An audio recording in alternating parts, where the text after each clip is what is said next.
ಎಂತೆಂಥ ಪ್ರಕರಣಗಳು ನಡೆಯುತ್ತೆ ಅಂತಂದ್ರೆ ಕೆಲಸ ಇಲ್ದವ್ರಿಗೆ ಏನೆಲ್ಲ ಮಾಡ್ತಾರೆ ಅನ್ನೋದಕ್ಕೆ ನೋಡಿ, ಜೋರಾಗಿ ಕೆಮ್ಮಿದ್ದಕ್ಕೆ ಹಲ್ಲೆ ಮಾಡಿ ಆ ಹಲ್ಲೆ ಕೊಲೆಯಲ್ಲಿ ಅಂತ್ಯ ಆಗಿದೆ ಅಂತಂದ್ರೆ ನಂಬಲೇಬೇಕು. ಎಂತೆಂಥ ತಲೆ ಹೋಗೋ ವಿಚಾರಗಳು ಎಷ್ಟೊಂದಿದೆ, ತಲೆ ಕೆಡಿಸ್ಕೊಳ್ಳೋ ವಿಚಾರಗಳು ಎಷ್ಟೊಂದಿದೆ.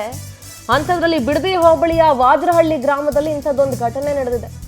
33 ವರ್ಷದ ರಾಜಸ್ಥಾನದ ವಿನೋದ್ ಕುಮಾರ್ ಜೈನ್ ಸಾವನ್ನಪ್ಪಿದ್ದಾರೆ. ಖಾಸಗಿ ಕಂಪನಿಯಲ್ಲಿ ವಿನೋದ್ ಕೆಲಸ ಮಾಡ್ತಾ ಇದ್ರು.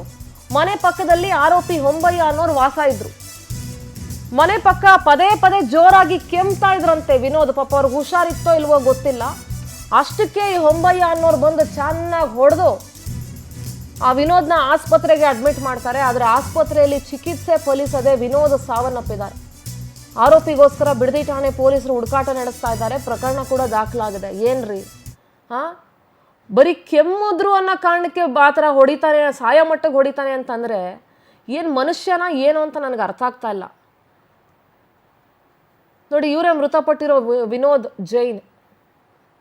ಕೆಮ್ಮಿದ್ದಕ್ಕೆ ಹಲ್ಲೆ ಮಾಡೋ ಮಟ್ಟಕ್ಕೆ ನಮ್ಮ ಕರ್ನಾಟಕ ಬಂದ್ಬಿಡ್ತಾ? ಕರ್ನಾಟಕದವ್ರು ಈ ಮಟ್ಟಕ್ಕೆ ಬಂದ್ಬಿಟ್ರ ಅಂತ ಅನ್ಸುತ್ತೆ ಯಾರೋ ಒಬ್ರು ಮಾಡೋದ್ರಿಂದ.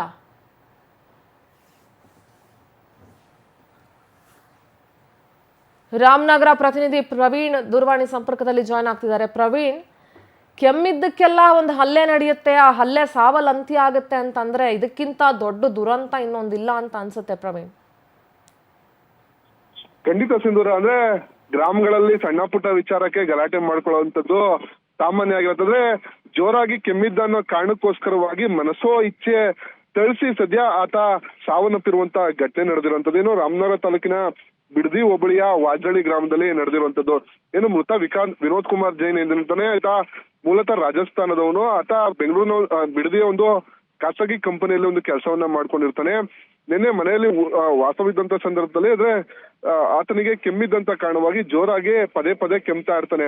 ಆ ಕೆಮ್ಮೆ ಪಕ್ಕದ ಮನೆಯವರಿಗೆ ಒಂದ್ ರೀತಿ ಇರಿಟೇಟ್ ಆಗಿರೋ ರೀತಿ ಕಾಣುತ್ತೆ ಅನ್ಸುತ್ತೆ. ಆತ ಮನಸ್ಸೋ ಇಚ್ಛೆ ಏನು ಆರೋಪಿ ಹೊಂಬಯ್ಯ ಮತ್ತು ಆತನ ಕುಟುಂಬಸ್ಥರು ಆತನ ಮೇಲೆ ಮನಸ್ಸೋ ಇಚ್ಛೆ ತಿಳಿಸ್ತಾರೆ. ಜೊತೆಗೆ ತಲೆ ಭಾಗ, ತುಟಿ ಭಾಗಕ್ಕೆ ಸಂಪೂರ್ಣ ಗಾಯಗಳಾಗಿರ್ತದೆ. ತಕ್ಷಣ ಆತನನ್ನ ಬಿಡದೆ ಒಂದು ಖಾಸಗಿ ಆಸ್ಪತ್ರೆಗೆ ಚಿಕಿತ್ಸೆಗೆ ಸೇರ್ತಾರೆ. ಆದ್ರೆ ಚಿಕಿತ್ಸೆ ಫಲಕಾರಿಯಾಗದೆ ಈಗ ಸಾವನ್ನಪ್ಪಿರುವಂತದ್ದು. ಸದ್ಯ ಆರೋಪಿ ಹೊಂಬಯ್ಯನಿಗೋಸ್ಕರ ಈಗ ಪೊಲೀಸರು ಹುಡುಕಾಟ ನಡೆಸ್ತಾ ಇರೋದು ಒಂದ್ ಕಡೆ ಆಗಿದ್ರೆ, ಏನು ಹಲ್ಲೆ ಮಾಡೋದಂತಂದ್ರೆ ಕೆಮ್ಮಿದ್ದಕ್ಕೆ ಈ ರೀತಿ ಕೊಲೆ ಮಾಡೋ ಮಟ್ಟಕ್ಕೆ ಹೋಗ್ತಾರ ಅನ್ನೋದಾದ್ರೆ ನಾವು ಯಾವ ಸಮಾಜದಲ್ಲಿ ಇದೀವಿ ಅಂತೇಳಿ ಅಕ್ಕಪಕ್ಕದವ್ರು ಕೂಡ ಒಂದಷ್ಟು ಪ್ರಶ್ನೆಯನ್ನ ಮಾಡ್ತಾರಂತಂದ್ರೆ, ಸಹಜವಾಗಿ ಕೆಮ್ಮು ಬಂದಂತ ಕಾರಣವಾಗಿ ಕೆಮ್ಮೋದು ಸಹಜ. ಆದ್ರೆ ಕೆಮ್ಮಿದ್ದಕ್ಕೆ ಇದ್ ರೀತಿ ಹಲ್ಲೆ ಮಾಡಿ ಸಾಯಿಸ್ತಾರೆ ಅಂದ್ರೆ ಯಾವ ರೀತಿ ಅಂತೇಳಿ ಕೂಡ ಸಾರ್ವಜನಿಕರು ಕೂಡ ಒಂದಷ್ಟು ಚರ್ಚೆನ ಮಾಡ್ತಾರೆ. ಸದ್ಯ ಬಿಡದಿ ಪೊಲೀಸ್ ಠಾಣೆಯಲ್ಲಿ ಒಂದು ಪ್ರಕರಣ ಕೂಡ ದಾಖಲಾಗಿರುವಂತದ್ದು.